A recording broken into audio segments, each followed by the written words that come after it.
সম্মানিত দর্শক এবং শ্রোতাবৃন্দ, আমি ডক্টর আবুল কাশেম মোহাম্মদ মাহবুবুল্লাহ যশোরী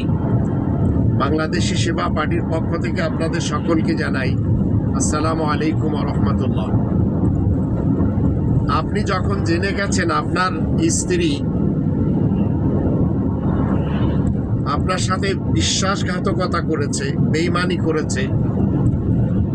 আপনার সাথে মিথ্যাচার করেছে, বাবার পরামর্শ এবং স্ত্রীর ভাই বোনদের আত্মীয় স্বজনের পরামর্শ নিয়ে আপনাকে ছোট করেছে, নিচু করেছে, আপনার সন্তানদেরকেও আপনার বিরুদ্ধে দাঁড় করিয়ে দিয়েছে, তখন আপনার জীবনটা এমনভাবে কাটাতে হবে যে আপনাকে এদের থেকে একা থাকাই সবচেয়ে বেশি ভালো, এটি মনে রাখতে হবে।